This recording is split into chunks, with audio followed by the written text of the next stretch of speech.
The $20 bill in my hand was crumpled and damp from my sweating palm as I stood outside the most expensive building I'd ever seen in Manhattan.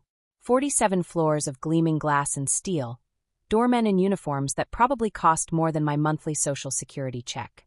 But I wasn't here for them. I was here because a mother's heart knows when her child is drowning, even from 200 miles away. The apple pie in my canvas bag was still warm. Sarah's favorite, the way I'd made it every birthday since she was 5 years old. Granny Smith apples with a hint of cinnamon, the crust rolled out on my mother's old wooden board. Simple things. Real things. The kind of things that mattered before my daughter became someone I barely recognized through our stilted phone calls. "I'm here to see Sarah Amante," I told the doorman, trying to sound like I belonged in this marble and gold lobby. "Apartment 4701. He looked me up and down, my Kmart coat, my sensible shoes, my gray hair that hadn't seen a professional stylist in a decade. But something in my face must have convinced him I wasn't going anywhere. "She expecting you, ma'am?" "I'm her mother." Those 3 words opened doors that money couldn't. They always did. The elevator ride to the 47th floor felt like ascending to another world. Through the glass walls, I watched the city shrink below me until even the yellow cabs looked like toys. This was where my Sarah lived. This was the life she'd built from nothing, the daughter who'd clawed her way out of our tiny Albany apartment and made something magnificent of herself. Or so I thought. The hallway was whisper quiet, carpeted in something so thick my footsteps disappeared entirely. Only 4 doors on the entire floor. Sarah owned a quarter of the sky. I raised my hand to knock on 4701, then hesitated. 8 months. 8 months since I'd seen my baby girl's face, held her in my arms, looked into her eyes and known she was safe. 8 months of excuses and canceled visits, and phone calls that felt like talking to a polite stranger. "She's busy, Mama. The gallery is expanding. I'm traveling to London next week for an acquisition. You know how it is." But I didn't know how it is. I'd never lived in a world where people bought paintings for more money than I'd see in a lifetime. I'd raised Sarah in a world of craft stores and community college, of secondhand books and dreams bigger than our bank account. The door opened before I could knock. "Mama?" Sarah's voice cracked like she was 12 years old again, caught sneaking cookies before dinner. She stood in the doorway wearing a silk robe that probably cost more than my car, her dark hair perfectly styled even though it was barely noon. But her eyes were terrified. "Surprise, sweetheart." I held up the pie with hands that suddenly felt too big, too rough, too real for this place. I was in the neighborhood and thought, "You can't be here." The words tumbled out of her in a rush. "I mean, you should have called." "I would have." "Sarah." A man's voice from inside the apartment. Deep, commanding, with the kind of authority that came from never being told no. "Is there a problem?" My daughter's face went white. I pushed past her before she could stop me, driven by an instinct older than shame or propriety. The apartment spread out before me like something from a magazine, floor-to-ceiling windows showcasing Central Park, furniture that looked like museum pieces, art on the walls that I recognized from the covers of those coffee table books Sarah used to check out from the library. And standing in the middle of it all was a man old enough to be my father. He wore a silk robe that matched Sarah's, his silver hair still damp from what I desperately hoped was a shower. His face held the kind of casual arrogance that came from buying whatever he wanted, whenever he wanted it, including apparently my daughter. "Mrs.?" He extended a manicured hand like we were meeting at a charity gala instead of his obvious bedroom. I ignored the hand. "Who are you?" "Mama, please." Sarah's voice was barely a whisper. "Just go. Please." But I couldn't go. Not when I saw the photographs scattered across the marble coffee table. Sarah in evening gowns I'd never seen, laughing with men whose faces I recognized from business magazines. Sarah on a yacht, champagne in her hand and a smile that didn't reach her eyes.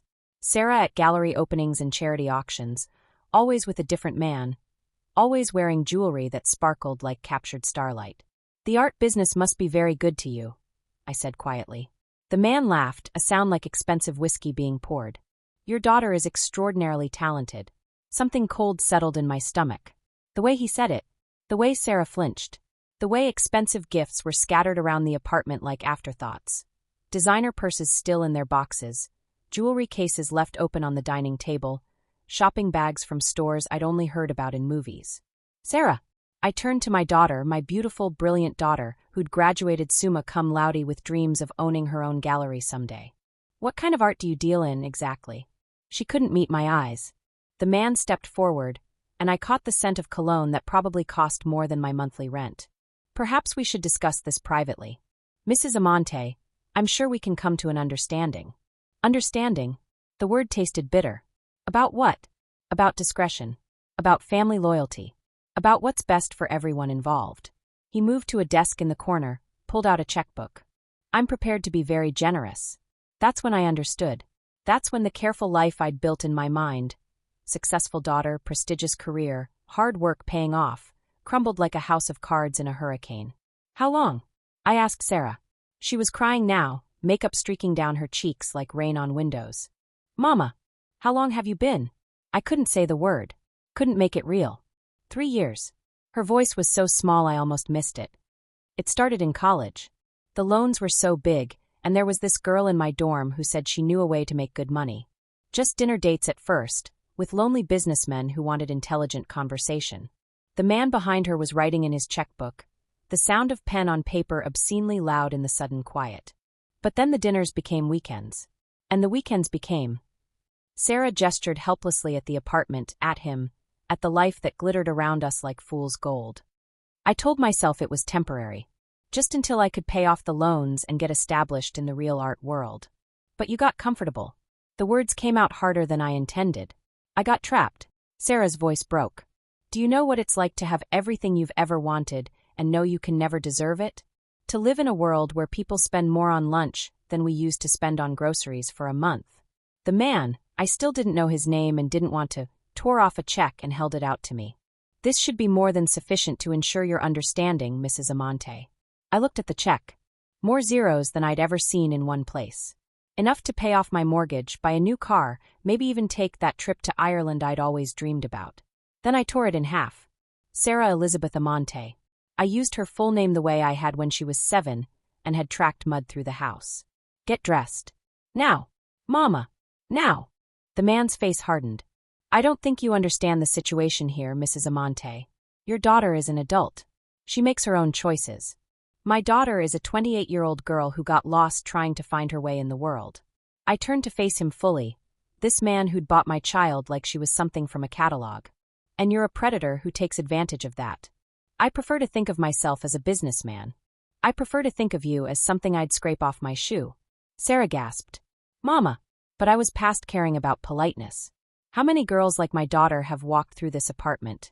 How many young women drowning in debt and desperate for a way out? He didn't answer, but his silence was answer enough. Get dressed, Sarah. We're leaving. I can't. She was sobbing now, the kind of deep, wrenching sobs that come from a place beyond shame. You don't understand. It's not just him.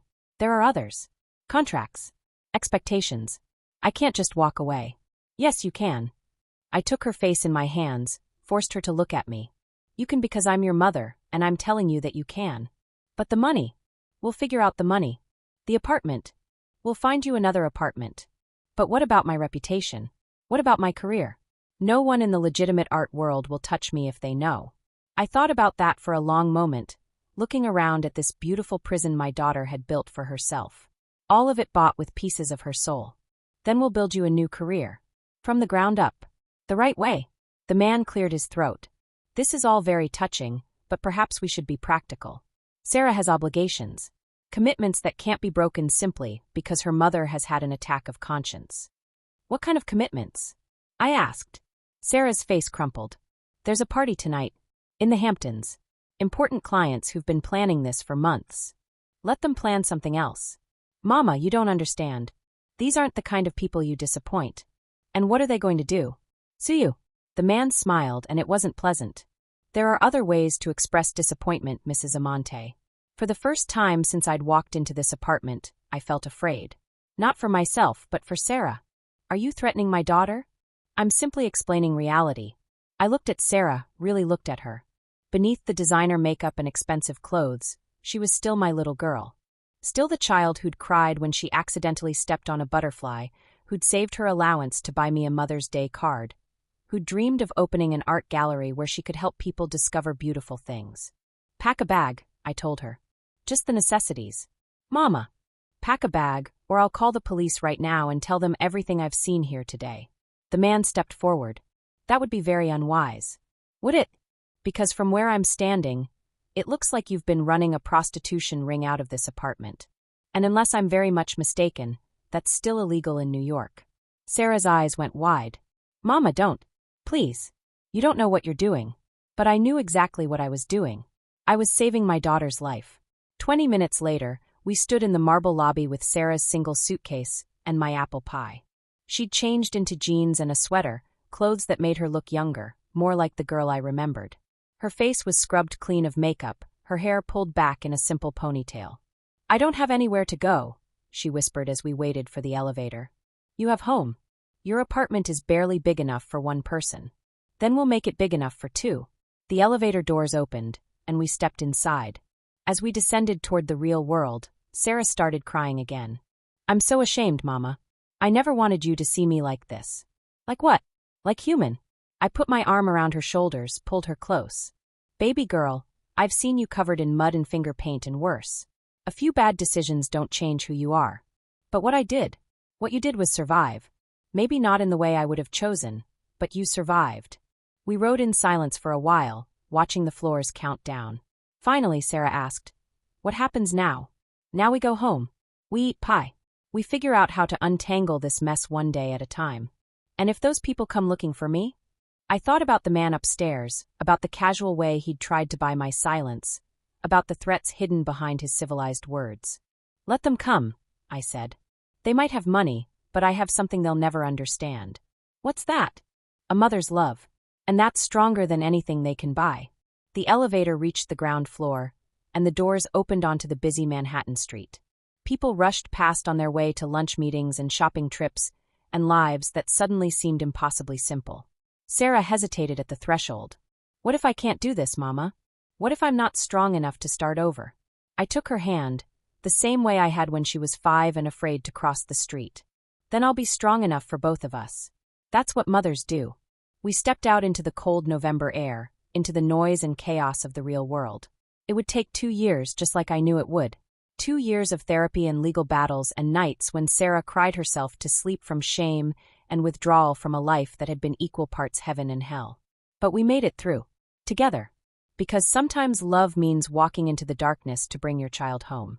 And sometimes home is nothing more than a cramped apartment and a mother's arms and the promise that tomorrow can be different than today. That's all Sarah needed. That's all any of us need. A chance to start again. Wanting to see what would happen next? Subscribe to this channel to get to listen to more of our upcoming exciting stories. Click on the subscribe button now. Thank you.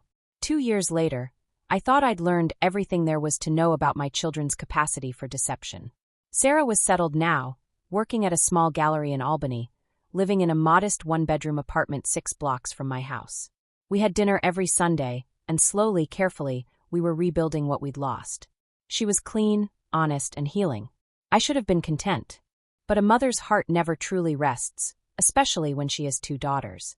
The news was playing in Mrs. Patterson's kitchen while I helped her sort through her late husband's belongings. Channel 7's morning show droned in the background. Something about a Wall Street fraud investigation, talking heads discussing market fluctuations I didn't understand. I was folding Harold's old sweaters when I heard the name that made my blood freeze. Jessica Martinez, a senior analyst at Goldman Sachs, was among those questioned yesterday in connection with the insider trading scandal. My hands went still on the navy cardigan. Jessica Martinez. My daughter's name was Jessica Amante. Had been Jessica Amante for 25 years, ever since she'd come into this world screaming and perfect and mine. But when I looked up at the television screen, there was my Jessica. My brilliant, beautiful Jessica with her father's dark eyes and my stubborn chin, walking out of a glass building in a tailored suit that probably cost more than I made in 3 months. Except the name at the bottom of the screen read Jessica Martinez. Evelyn. Mrs. Patterson's voice seemed to come from very far away. You look like you've seen a ghost. I had. I was staring at my daughter living under someone else's name, and I had no idea why. The next morning, I called Jessica's number. It went straight to voicemail, the same professional recording I'd been hearing for months. You've reached Jessica Amante. I'm currently traveling for business. Please leave a message, and I'll return your call as soon as possible. Jessica Amante. Not Martinez. I hung up without leaving a message and sat in my kitchen, staring at the phone. 3 months since we'd spoken. 6 months since I'd seen her face. Every time I suggested a visit, she had an excuse. The building's security system was being upgraded. She was working weekends. She was traveling to Boston, to Chicago, to London for conferences. But she was right here in New York, working for one of the biggest investment firms in the world, under a name that wasn't hers. I took the bus into the city that afternoon, my arthritis acting up from the stress and the October chill. The address Jessica had given me was in Soho, a converted warehouse building with the kind of trendy brick facade that screamed expensive. The lobby was all exposed beams and polished concrete, with a security desk manned by a young man who looked like he'd stepped out of a fitness magazine. "I'm here to see Jessica Amante," I told him, trying to project more confidence than I felt. "Apartment 412. He consulted his computer screen, frowning. "I don't show a Jessica Amante in 412. That apartment belongs to Miss Martinez." My stomach dropped. "Martinez?" "Yes, ma'am. Jessica Martinez. Has lived here about 3 years. Are you sure you have the right building?" Yes, I'm sure." I fumbled for my purse, pulled out the piece of paper where I'd written down the address Jessica had given me months ago. "This is the address my daughter gave me." The security guard's expression softened slightly. "Maybe there's been a mistake? People sometimes get confused about which building is which around here. There's a lot of construction." But I knew there was no mistake. My daughter was living in apartment 412, just not under the name I'd given her at birth. "Could you call up to Miss Martinez? Tell her Mrs. Amante is here to see her." The guard picked up his phone, dialed an extension. "Miss Martinez? There's a Mrs. Amante here to see you." A pause. "Okay, I'll send her up." My legs felt unsteady as I climbed the 4 flights of stairs, each step echoing in the stairwell like a countdown. By the time I reached the 4th floor, I was breathing hard and my heart was racing from more than just the exertion. Apartment 412 was at the end of a long hallway. I stood in front of the door for a full minute, gathering courage I didn't know I needed. Then I knocked. Footsteps inside. The sound of multiple locks being undone. The door opened, and I found myself face to face with a young Hispanic woman I'd never seen before in my life. She was petite, maybe 23 or 24, with long dark hair and enormous brown eyes that went wide with terror the moment she saw me. "Can I help you?" Her voice was barely above a whisper. "I'm looking for Jessica Amante. My daughter." The woman's face went white. She gripped the doorframe like she might fall down without its support. I don't know anyone by that name. But you're living in her apartment." I stepped closer, and the woman actually backed away from me. "She gave me this address. Said she lived in 412. I think there's been a mistake. I'm Jessica Martinez. I live here alone." But her hands were shaking, and she kept glancing over her shoulder like she expected someone to appear behind her. This wasn't the behavior of someone who was simply confused. This was fear. "Where is my daughter?" I asked quietly. The woman, this other Jessica, started to close the door. I put my hand against it, not pushing, just stopping her from shutting me out. "Please," I said. "I just want to find my daughter. I haven't seen her in 6 months. I'm worried sick." Something in my voice must have reached her, because she stopped trying to close the door. Instead, she stood there looking at me with those terrified eyes, and I could see her internal struggle as clearly as if it were written on her face. "You're her mother," she said finally. Not a question. "Yes. She talks about you sometimes. Says you make the best apple pie in Albany." My throat tightened. "You know my Jessica?" "I know a woman who calls herself Jessica Martinez."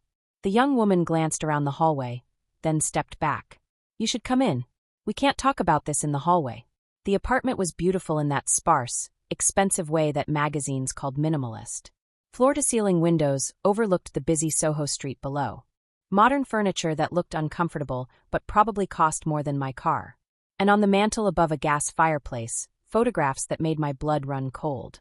They were pictures of this woman, this real Jessica Martinez, but also pictures of my daughter. The two of them together at what looked like college parties. Graduation photos. Wedding pictures where they served as each other's maid of honor. "You were friends," I said. "Best friends." The woman's voice was thick with unshed tears. "Since freshman year at Columbia. We were roommates for 3 years." She walked to the window, hugged her arms around herself. "Jessica Martinez died in a car accident 3 years ago. I was driving." The words hit me like a physical blow. I sank onto the nearest chair, a sleek thing that was every bit as uncomfortable as it looked. "You were driving," I repeated. We'd been out celebrating. I'd gotten the job at Goldman Sachs. Jessica had just gotten engaged to her college boyfriend. We were so happy, so stupid. I had 2 glasses of wine with dinner, but I felt fine. I thought I was fine. She turned back to face me, and I could see the guilt etched in every line of her face. It was raining.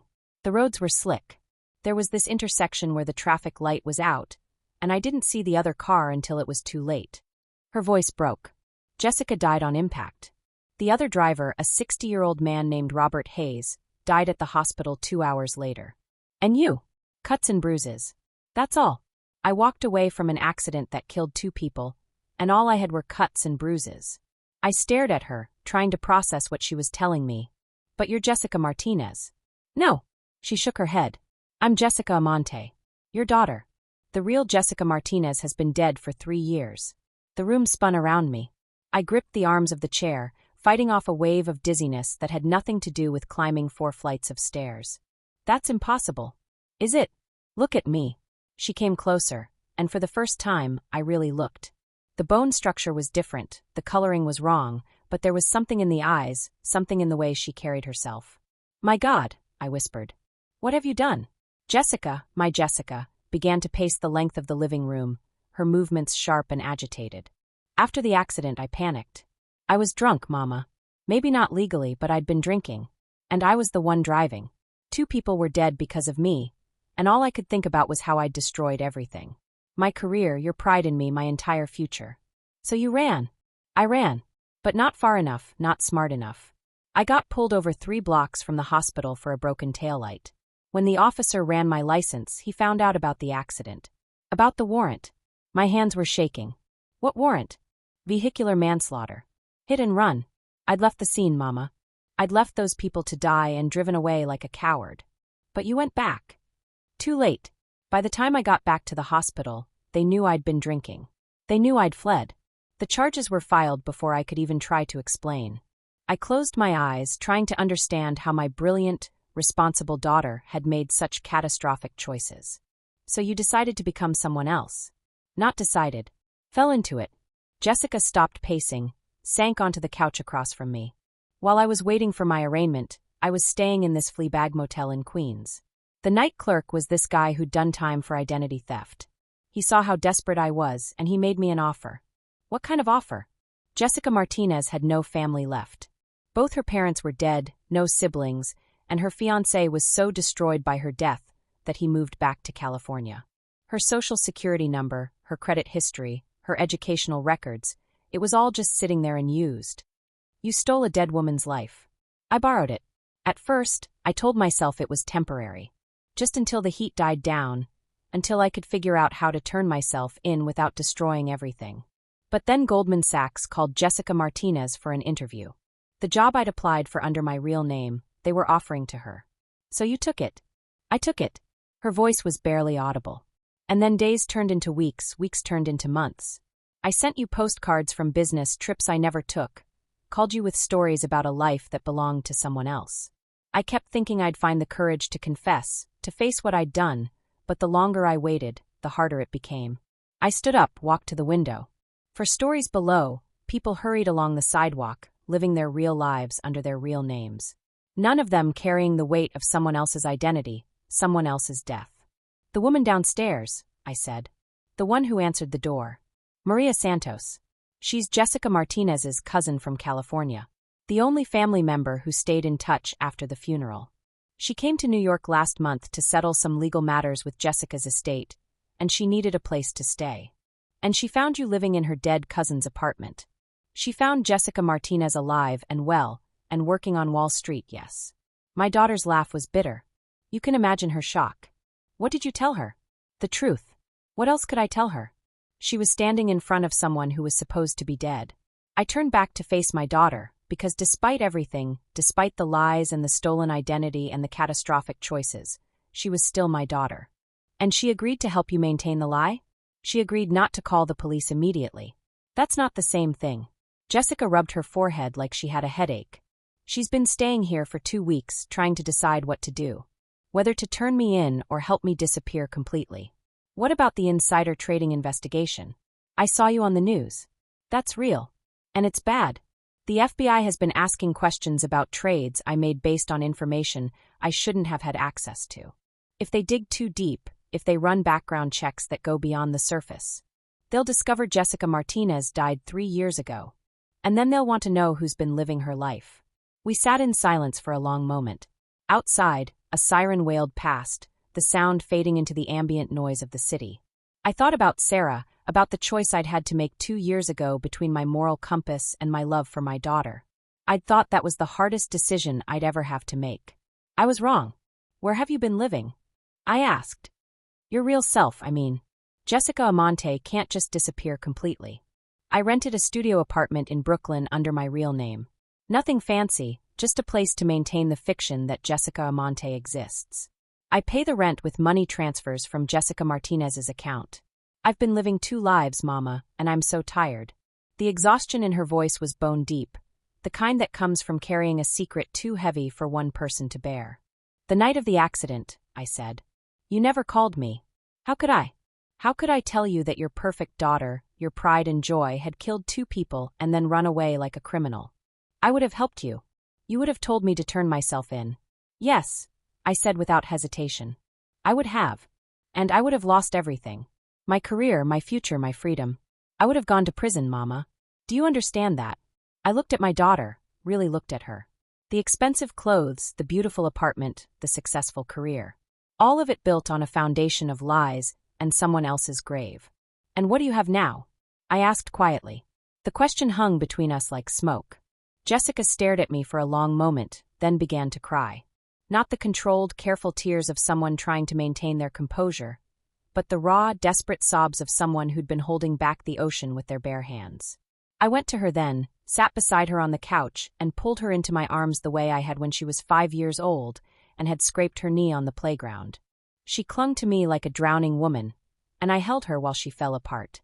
I dream about them, she whispered against my shoulder. Robert Hayes and the real Jessica.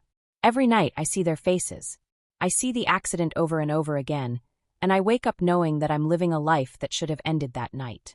Oh, baby. I've tried to make it mean something. I've donated money to charities in their names. I've visited their graves. I've tried to live a life that would honor their memory. But it doesn't change what I did. It doesn't bring them back. I stroked her hair, the same way I had when she was little and afraid of the dark. What do you want to do? I want to turn back time. I want to make different choices. I want to be the daughter you raised, the one who always does the right thing. You can still be that daughter. She pulled back to look at me, her face streaked with tears and mascara. How? How can I possibly make this right? By facing it.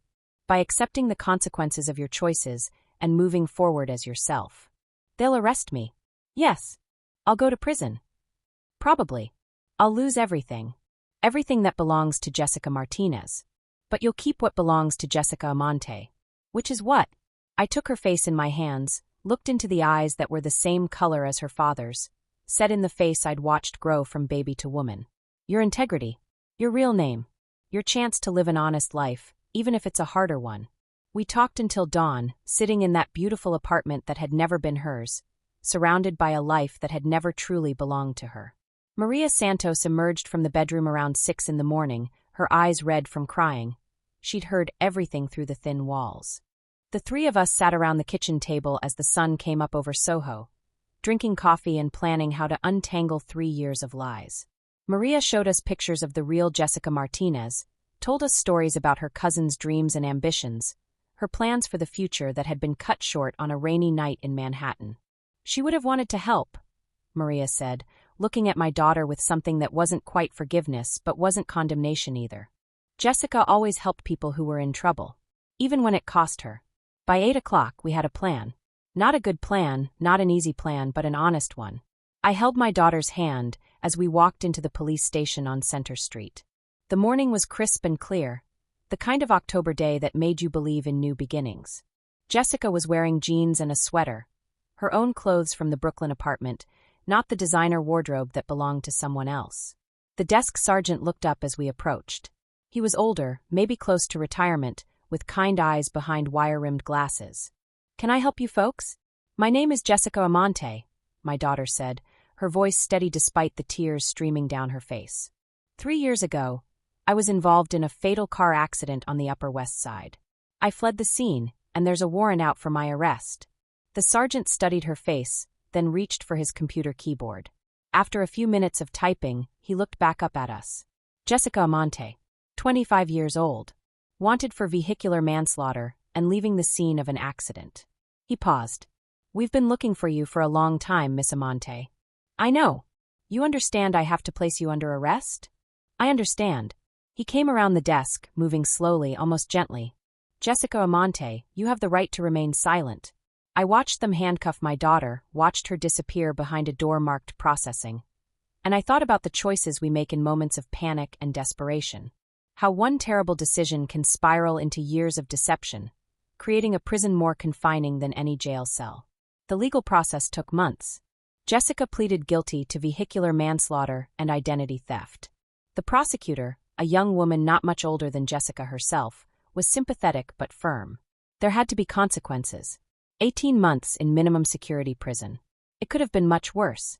I visited her every week, making the long drive upstate to the correctional facility where she was serving her time. She looked different without the expensive clothes and perfect makeup. Younger, somehow. More like the daughter I remembered. Do you regret it? I asked her during one of our visits, 6 months into her sentence. Which part? The accident? Running away? Stealing Jessica Martinez's identity? Coming forward? Telling the truth? She was quiet for a long moment, staring out the window of the visiting room at the prison yard where other inmates were playing basketball in the afternoon sun. No, she said finally. For the first time in 3 years, I can sleep at night. I can look in the mirror and see my own face, not someone else's. I can write you letters and sign my real name. It's going to be hard when you get out. Finding work with a criminal record. Rebuilding your life. It's going to be honest, she corrected. And that's something I haven't been in a very long time. When Jessica was released, she came home to Albany. Not to the Soho apartment that had never been hers, not to the Wall Street job that had belonged to someone else, but to my small house with its creaky floors and secondhand furniture. She slept in her childhood bedroom, surrounded by high school trophies and college photos, while she looked for work. It took months to find someone willing to hire a former felon, even one with an Ivy League education. Eventually, she found a job at a nonprofit that helped ex-convicts reintegrate into society. The pay was a fraction of what she'd made as Jessica Martinez, but she earned every dollar with her own name, her own skills, her own integrity. On Sundays, she and Sarah joined me for dinner. My 2 daughters, both of them scarred by their choices, both of them working to rebuild lives that had been shattered by deception and desperation. We didn't talk much about the past. There was too much pain there, too many what-ifs and if-onlys. Instead, we focused on the future, on the small daily choices that build a life worth living. Sometimes, late at night when I couldn't sleep, I thought about the 2 roads we'd walked as a family. The road of lies and quick fixes and borrowed identities, and the road of truth and consequences and hard-won redemption.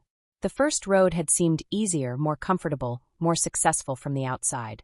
But it had led nowhere, just an endless circle of deception that grew larger with each revolution. The second road was harder, steeper, full of obstacles and setbacks. But it led somewhere real, somewhere honest, somewhere we could build a foundation strong enough to support the weight of truth. My daughters had learned what I'd tried to teach them as children, but had forgotten in their desperation. That you can't build a real life on someone else's foundation. That running from your mistakes doesn't make them disappear. It just makes them grow in the dark. And most importantly, that love, real love, isn't about protecting someone from the consequences of their choices. It's about holding their hand while they face those consequences and helping them find the courage to choose better next time. Sometimes the hardest thing about being a mother is helping your child find the courage to face their mistakes. But sometimes it's the only way to help them find their way back to themselves. Wanting to see what would happen next? Subscribe to this channel to get to listen to more of our upcoming exciting stories. Click on the subscribe button now. Thank you. The invitation arrived on cream-colored paper, Emma's name embossed in gold at the top. Real gold, I could tell by the way it caught the light. My youngest daughter had always had expensive taste, even as a child when we could barely afford to keep the lights on. Mama, I know it's been too long. Please come spend Christmas with me at the house. I want you to meet my business partner, and I have so much to show you. I've sent a car, no arguments. Love, Emma. 3 years. 3 years since I'd seen my baby girl's face, held her in my arms, looked into those green eyes that were so much like her father's. 3 years of excuses and canceled plans and phone calls that felt like talking to a stranger. But now she wanted to see me. Now she was ready to let me into the life she'd built in the Hamptons, the tech empire she'd created from nothing but raw intelligence and determination. My Emma, who'd been coding since she was 12, who'd dropped out of MIT in her junior year because she said she could learn more in the real world than in any classroom. The car that picked me up wasn't just expensive, it was obscene. A black Lincoln Town car with leather seats softer than my living room sofa, and a driver who called me ma'am, like I was somebody important. I spent the 2-hour drive from Albany staring out the tinted windows, watching the landscape change from small towns to suburbs to the manicured perfection of the Hamptons. Emma's house, mansion really, sat on 5 acres behind gates that looked like they belonged to a fortress. The driver had to punch in a code and wait for the gates to swing open with mechanical precision. Security cameras tracked our movement up the long driveway, their red lights blinking like electronic eyes. The house itself took my breath away. 3 stories of glass and steel and stone, with windows that reflected the winter sky like mirrors. This was what success looked like. This was what my daughter had built with her brilliant mind and tireless work ethic. Emma was waiting on the front steps when the car pulled up, and for a moment my heart nearly stopped. She was beautiful, 32 years old and stunning in the way that money and confidence could make someone beautiful. Her dark hair was styled in one of those cuts that looked casual, but probably cost more than my monthly Social Security check. She wore jeans that fit like they'd been made specifically for her body, and a cashmere sweater the color of winter sky. But it was her eyes that gave me pause. They were harder than I remembered, calculating in a way that made me think of her father in his darker moments. "Mama!" She ran down the steps and threw her arms around me, and for a second, she was just my little girl again. The child who used to crawl into my bed during thunderstorms, who cried when she accidentally stepped on a spider, who dreamed of changing the world with her computer programs. "Oh, baby," I whispered into her hair, breathing in the scent of expensive shampoo and something else, something sharp and chemical that I couldn't identify. "I've missed you so much." "I've missed you too." She pulled back to look at me, her hands on my shoulders. "You look good, Mama. Really good. You look successful." I gestured at the house, the grounds, the obvious wealth surrounding us. "This is incredible, Emma. You've done so well for yourself." Something flickered across her face, guilt maybe or fear. But it was gone so quickly I might have imagined it. "Come on," she said, taking my arm. "Let me show you around. And I want you to meet David, my business partner. He's been dying to meet the woman who raised such a brilliant daughter." The inside of the house was even more impressive than the outside. Marble floors that gleamed like mirrors, artwork that I recognized from museum catalogs, furniture that looked like it belonged in magazines. Everything was perfect, pristine, and somehow cold despite the obvious luxury. "How many bedrooms?" I asked as she led me through room after room. 12. 15 bathrooms. A home theater, a gym, an office that takes up the entire 3rd floor. She said it casually, like having a house bigger than most apartment buildings was perfectly normal. "Just for you." "Well, David lives here too. And we have staff, of course. Security, housekeeping, a chef." She paused at the bottom of a curved staircase that belonged in a fairy tale. "It's a lot to maintain, but the business requires a certain presence." I was about to ask what kind of tech business required a mansion and full-time security when a man appeared at the top of the stairs.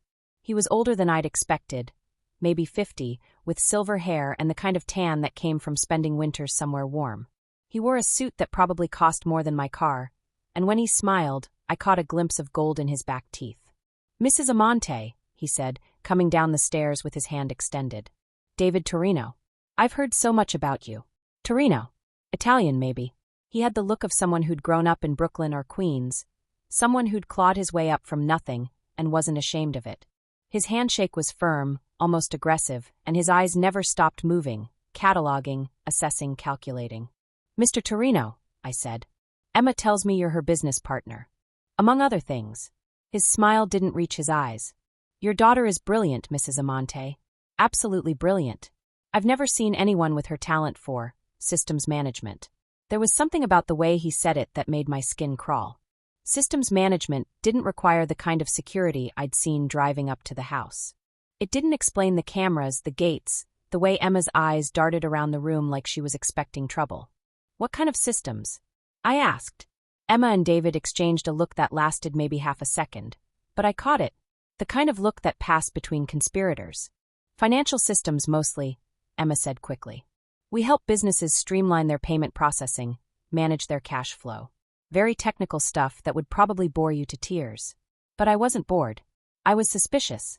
Because in all the years Emma had talked about her work, she'd never once mentioned being bored by the technical details. She'd always lit up when she talked about code, about algorithms, about the elegant beauty of a well-designed system. David clapped his hands together. But enough about work. Mrs. Amante, you must be tired from the drive. Emma, why don't you show your mother to her room? Dinner's at 8. Chef Marcus is preparing something special. My room was on the second floor, with windows that overlooked the back gardens. It was bigger than my entire apartment, with a bathroom that had a tub you could swim in and towels so thick and soft they felt like clouds. Emma had thought of everything. My favorite lavender soap, books I'd mentioned wanting to read, even a framed photo of the two of us from her high school graduation. I hope you'll be comfortable, she said, hovering in the doorway like she wasn't sure she was welcome in my space. It's beautiful, honey. All of it.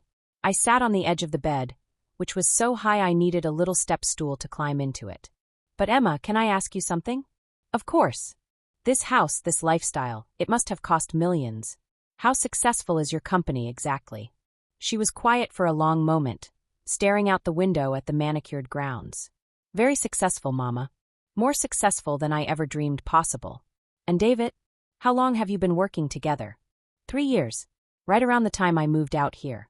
She turned back to me, and I could see the little girl she'd been hiding behind the successful businesswoman she'd become. Mama, I know this all seems overwhelming. I know it's a lot bigger than anything we had growing up. But I've worked so hard for this. I've sacrificed so much. What kind of sacrifices? But she was already backing toward the door. Why don't you rest for a while? Dinner will be amazing. Marcus trained at Le Bernardin. And tomorrow I'll show you the office, let you see where the magic happens. She was gone before I could ask any more questions. Leaving me alone in the palace she'd built on foundations I was beginning to suspect weren't quite as solid as they appeared. I unpacked my small suitcase, hanging my 2 good dresses in a closet the size of my kitchen. Through the windows, I could see the sun setting over the grounds, casting long shadows across the lawn. It should have been beautiful, peaceful. Instead, it felt ominous. Just after 7, I heard voices in the hallway outside my room. Loud voices, talking fast in what sounded like code. Shipment from Boston came in light. Tell Vinny we need better numbers on the weekend action. Cops were sniffing around the Bronx location, but Tommy handled it. I pressed my ear to the door, my heart pounding. This didn't sound like tech talk. This sounded like the conversations I'd overheard 30 years ago, when Emma's father was still alive and our kitchen table was covered with betting slips and cash, and the kind of business that kept me awake at night praying we wouldn't all end up dead or in prison. Tommy Amante had run numbers for the Italian families in Queens. Small-time stuff, he'd always said. Just helping working people place a bet on the ponies, nothing that hurt anybody. But small-time had a way of becoming big-time, and big-time had a way of becoming dangerous. I'd begged him to get out, pleaded with him to find legitimate work, to think about our daughters, to consider what would happen to us if something went wrong. He'd always laughed and said I worried too much, that he was careful, that he'd never let anything happen to his family. He'd been shot dead outside a racetrack in Aqueduct when Emma was 15, Sarah was 17, and Jessica was 20. The official story was robbery. But I knew better. I'd always known better. Dinner was served in a dining room that could have seated 20 people comfortably. Just the 3 of us at one end of a table that gleamed like black water under crystal chandeliers. The food was extraordinary. Some kind of fish I couldn't pronounce, vegetables that probably came from a garden I'd seen on the grounds, wine that tasted like it cost more than my monthly rent. But I couldn't enjoy any of it. Not with David's eyes constantly watching me, not with Emma chattering nervously about nothing, not with the memory of those voices in the hallway echoing in my head. So, Mrs. Amante, David said as the dessert was served, something with chocolate and gold leaf that looked too beautiful to eat. Emma tells me you were married to Tommy Amante. The bite of chocolate turned to ash in my mouth. You knew my husband? Knew of him. Tommy was legendary in certain circles. A real old-school operator. Emma shot him a look that could have frozen fire. David. What? I'm just saying he was respected. A man of honor in a business that doesn't always attract honorable men. I set down my fork carefully, my hands trembling. What business would that be, Mr. Torino? Why, the gambling business, of course. Numbers, sports betting, a little loan sharking on the side. Your husband had quite a reputation. The room went silent except for the ticking of an antique clock somewhere in the shadows. Emma was staring at her plate like she could disappear into it. David was smiling that cold smile that didn't reach his eyes. Emma, I said quietly. What kind of business are you really in? She looked up at me with tears in her eyes. Mama. The truth. For once in 3 years, I want the truth. David leaned back in his chair, swirling the wine in his glass like he was enjoying a show. Tell her, Emma. Tell Mama what you've built here. Shut up, David. Emma's voice was sharp, dangerous. For a moment, she sounded exactly like her father. She has a right to know. Especially since she's been benefiting from the profits. My blood turned to ice water. What profits? Emma was crying now, mascara running down her cheeks in black streams. Mama, I can explain. Your medical bills, David said conversationally. The new roof on your house last year. That nice little nest egg Emma's been building for your retirement. Where did you think the money was coming from? I thought about the checks Emma had been sending me for the past 3 years. $500 here, $1,000 there. Always with notes about how well her tech company was doing, how she wanted to make sure I was comfortable, how I'd sacrificed so much for her education. Emma, I whispered. Tell me you're not. Tell me you didn't. She did. David's voice was full of pride. Your daughter has taken Daddy's little numbers operation and turned it into a multi-million-dollar empire. Sports betting, online gambling, cryptocurrency laundering. We've got operations in 12 states and growing. David, stop. Emma was standing now, her chair knocked over behind her. This isn't how I wanted her to find out. Find out what? I stood too, my legs shaky but my voice steady. That my daughter is a criminal? That she's been lying to me for 3 years? That everything I thought she'd accomplished is built on the same filth that got her father killed? It's not filth, Emma shouted. It's business. It's smart business, and I'm good at it. Better than Daddy ever was. Your father was shot in the head. Because he was small time. Because he didn't think big enough, didn't plan well enough. She was pacing now, her hands gesturing wildly. I've computerized everything, Mama. Encrypted communications, digital payments, offshore accounts. The cops can't touch us because they can't even understand what we're doing. I sank back into my chair, the weight of her words hitting me like physical blows. Us. The Torino Sullivan operation. David had been quiet during Emma's outburst, but now he spoke with quiet satisfaction. Named after me and your daughter's maiden name. Emma insisted on using Sullivan instead of Amante, said it sounded more legitimate. Sullivan. My maiden name. The name my parents had carried when they came to this country with nothing but hope and determination. The name I'd been proud of until I married Tommy Amante and learned what shame really felt like. You've been using my family name for your criminal enterprise. It's not criminal. Emma slammed her hand on the table, making the crystal glasses ring like bells. It's providing a service. People want to bet on games, they want to play cards, they want to take risks with their own money. We're just facilitating that. With violence? With threats? With loan sharks who break people's legs when they can't pay. Emma's face went white. It's not like that. We're more sophisticated now. Everything is digital, everything is clean. Nothing about this is clean. I stood up again, my napkin falling to the floor. Where are you running this from? This house. The office is upstairs, David said. 3rd floor. 60 computers, fiber optic connections, staff working around the clock. It's really quite impressive. I want to see it. Mama, no. Emma moved to block my path to the door. You don't understand what you're asking. I understand perfectly. I want to see what my daughter has built with blood money. The 3rd floor was like something out of a movie about hackers or spies. Banks of computers hummed quietly in climate-controlled rooms. Giant screens showed scrolling numbers, odds, bets, payouts. Young people sat at workstations wearing headsets, taking calls, monitoring systems, managing what looked like a small corporation. Except corporations didn't have armed guards at every door. Corporations didn't have rooms marked private with electronic locks and security cameras. Corporations didn't have maps on the walls showing territories marked in different colors like some kind of military operation. How many people work for you? I asked. Here. About 40, Emma said. But we have satellite operations in Boston, Philadelphia, Miami. About 200 people total. And they all know what kind of business this really is. They know it pays well and asks few questions. I stopped in front of a wall of photographs.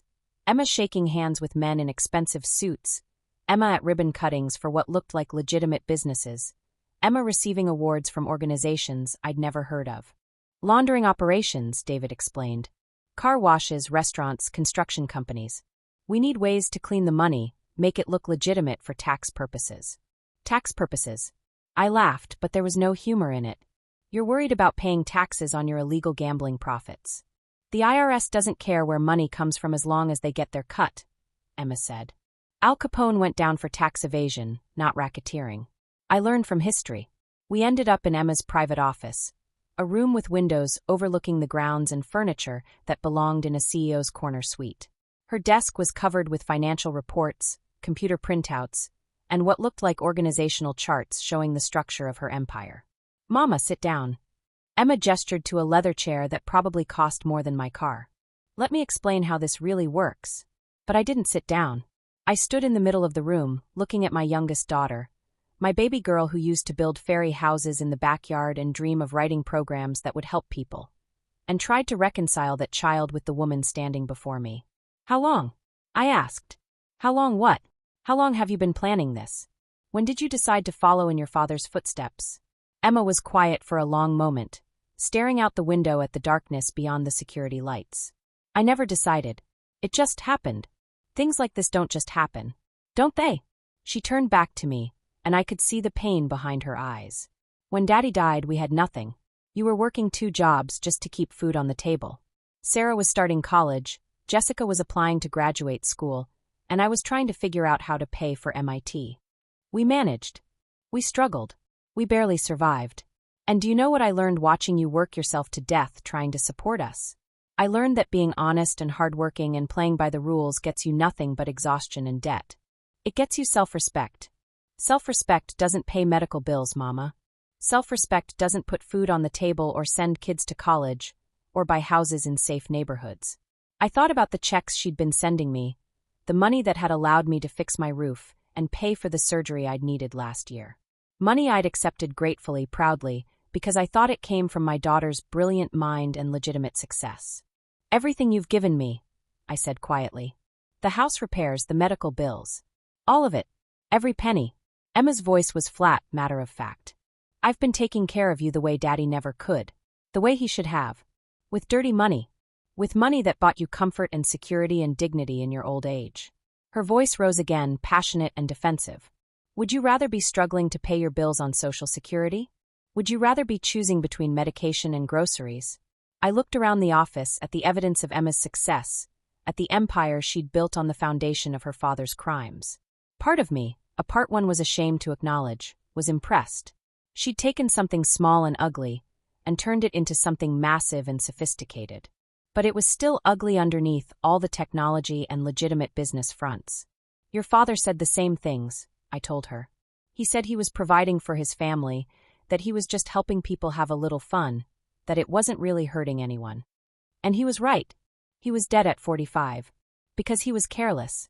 Because he trusted the wrong people and didn't plan for contingencies. Emma moved to her desk, pulled out a thick folder. Look at this, Mama. Security protocols, escape routes, offshore accounts, legal protections. I've thought of everything Daddy never considered. I opened the folder, saw pages of documents I didn't understand. Corporation filings, bank accounts in countries I'd never heard of, contracts with law firms and security companies. I've made myself bulletproof, Emma said. Literally and figuratively. No one can touch me because I've learned from every mistake people in this business have ever made. Including your father's mistake? Especially Daddy's mistake. I closed the folder, set it back on her desk. What was your father's mistake, Emma? He cared too much. He got emotional, made decisions based on loyalty instead of logic. He trusted people because he liked them instead of because they were useful. The coldness in her voice chilled me to the bone. This wasn't my daughter talking. This was someone else, someone who'd been shaped by years of violence and deception and moral compromise. And you don't make that mistake? I make decisions based on data, not emotion. I evaluate risk and reward without letting sentiment cloud my judgment. I'm successful because I'm rational.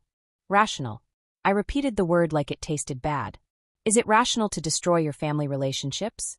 Is it rational to live in a fortress surrounded by armed guards? Is it rational to spend your life looking over your shoulder, waiting for the police or your competitors to come for you? It's rational if it means financial security and independence. It's rational if you don't mind selling your soul. Emma's face hardened. Don't preach to me about souls, Mama. You've been living off the proceeds of this business for 3 years. You've taken every check I've sent, used every dollar I've given you. If my soul is damned, then so is yours. The words hit me like a slap, because she was right. I had taken the money, grateful for the relief it provided, proud of my daughter's success. I'd chosen not to ask too many questions about how a 29-year-old dropout could afford to send her mother hundreds of dollars a month while building a tech empire. I'd chosen willful ignorance because the alternative was too painful to consider. You're right, I said quietly. I am complicit. I took the money and convinced myself it was legitimate because that was easier than facing the truth. Emma's expression softened slightly. Mama. But that ends now. I moved toward the door, my legs unsteady but my resolve firm. I can't be part of this. I won't be part of this. Where are you going? To pack my bags. You just got here. And now I'm leaving. I stopped at the door, turned back to look at my daughter one last time. Emma, I love you more than my own life. But I will not watch you destroy yourself the way your father did. And I will not be complicit in your crimes. Mama, please. Just think about this. I've been thinking about this for 3 years without realizing it. Every time you canceled a visit, every time you made an excuse, every time something felt wrong about our conversations. I wiped tears from my cheeks. I knew, Emma. Deep down, I knew something wasn't right. I just didn't want to see it. I left her standing in that office, surrounded by the trappings of her success, and I went downstairs to pack my bag. The house felt different now, not luxurious but oppressive. The security cameras weren't protection. They were evidence of guilt. The locked rooms weren't privacy. They were secrets. David was waiting in the foyer when I came down with my suitcase. Leaving so soon, Mrs. Amante? As soon as I can arrange transportation. I'll have one of our drivers take you to the train station. I'll call a taxi. From the Hamptons? On Christmas Eve. He smiled that cold smile. Good luck with that. Emma appeared at the top of the stairs, her face streaked with tears. Mama, please don't go. Not like this. Not on Christmas Eve. I looked up at my daughter, this beautiful, brilliant woman who'd built an empire on the bones of her father's crimes, and I felt my heart break all over again. I can't stay, baby. You know I can't. Then I'll come with you. No, you won't. David's voice cut across the foyer like a knife. Emma has responsibilities here. Commitments that can't be abandoned for a family crisis. This isn't a family crisis, I said. This is a family choice.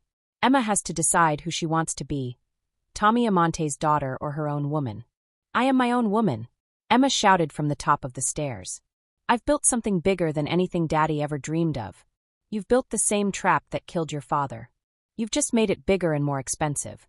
The driver who took me to the train station was young, maybe 25, with the kind of dead eyes that came from seeing too much violence too young.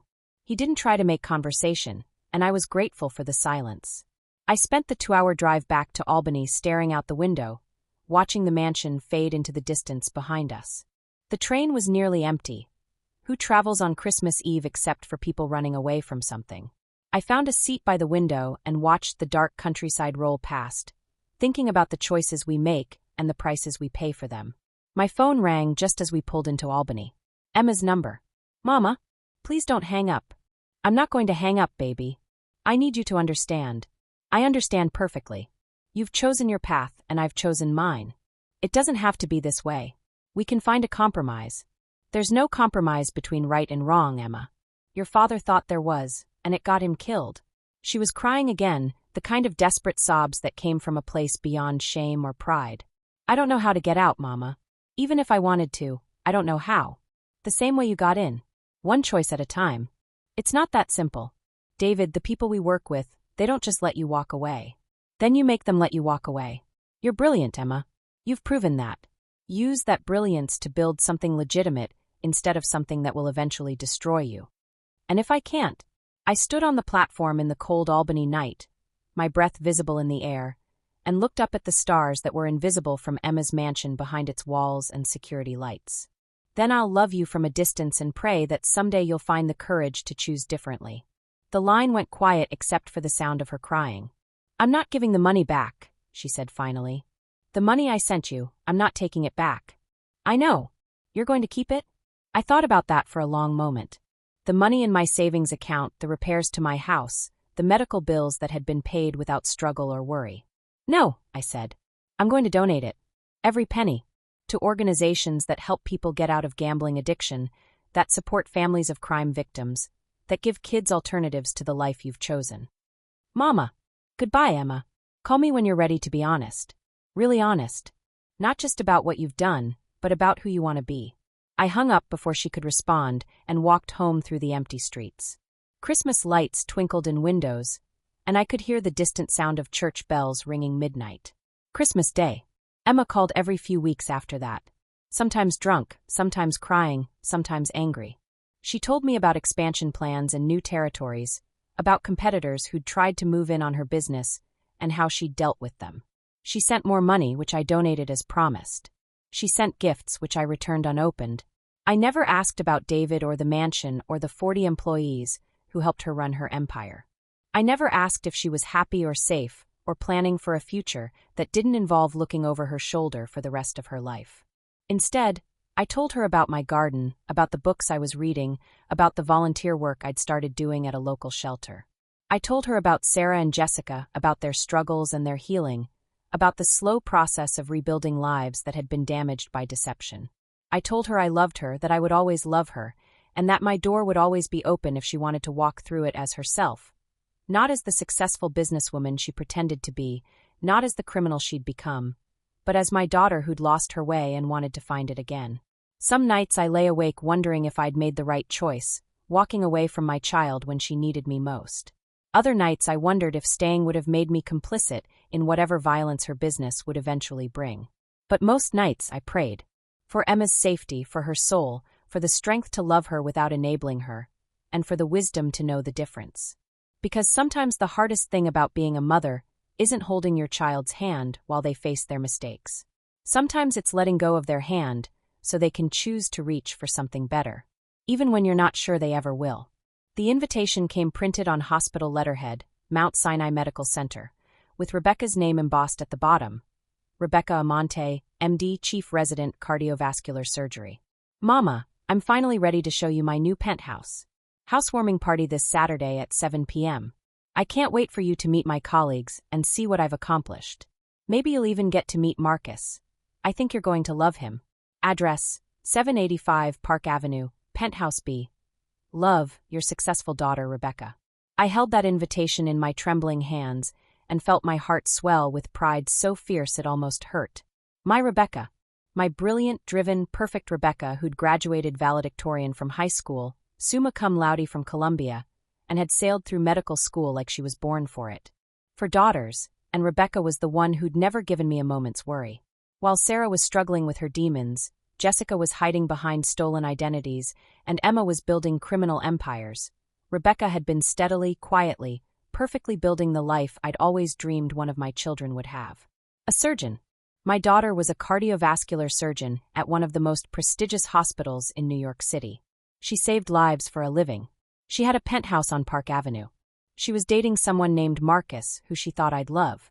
At 73, I was finally going to meet my daughter's colleagues, see her professional world, understand the life she'd built with her brilliant mind and tireless dedication. I spent 3 days deciding what to wear. Nothing in my closet seemed appropriate for a penthouse party with surgeons and medical professionals. Finally, I splurged on a new dress from Macy's. Navy blue with a modest neckline and sleeves that covered my age spots. I had my hair done at the salon, even got my nails painted a soft pink that made my hands look younger. The bus ride into Manhattan seemed longer than usual, every stop bringing me closer to a world I'd only seen in movies and medical dramas. Park Avenue. My daughter lived on Park Avenue, one of the most expensive streets in the world. I arrived an hour early because that's what mothers do.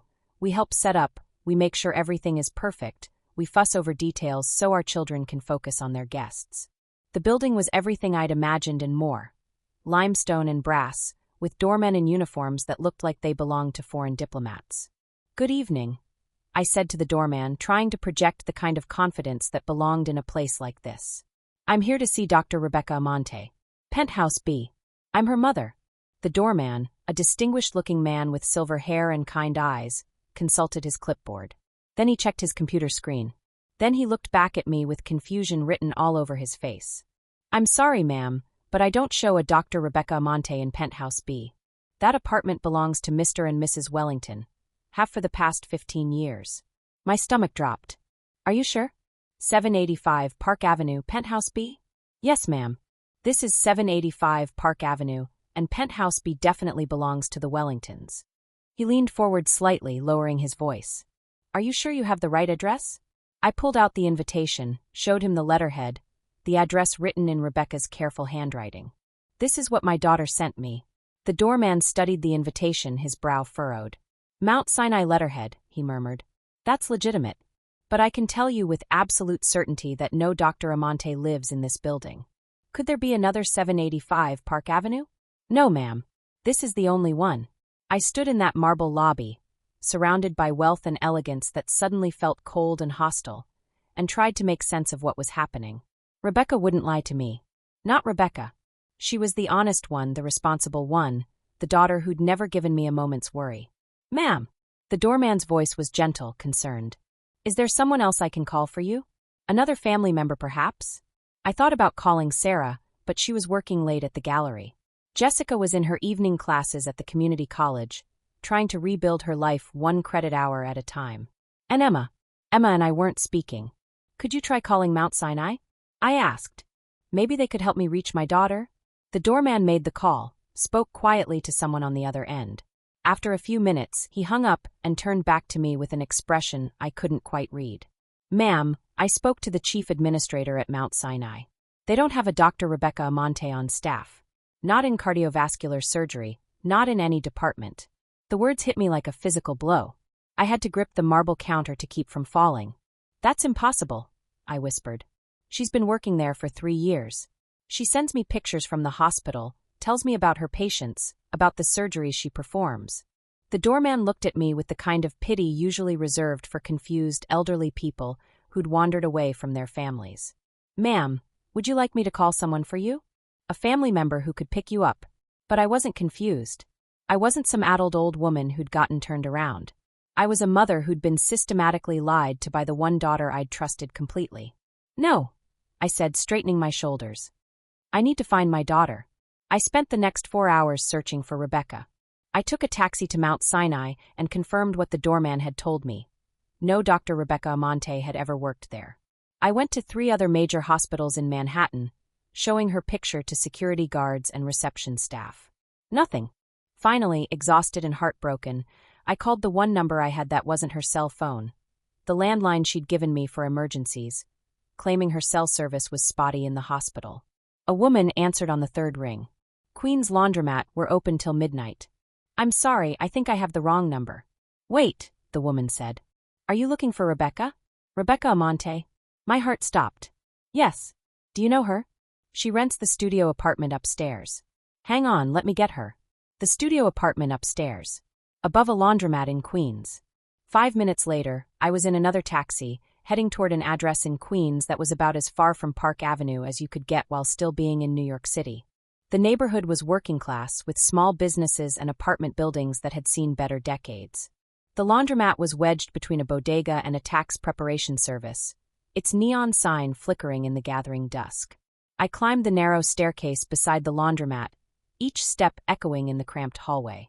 The smell of detergent and fabric softener was overwhelming, mixing with cooking odors from other apartments and something that might have been mold. Apartment 2B. I knocked on the door with hands that were shaking so badly I could barely make a fist.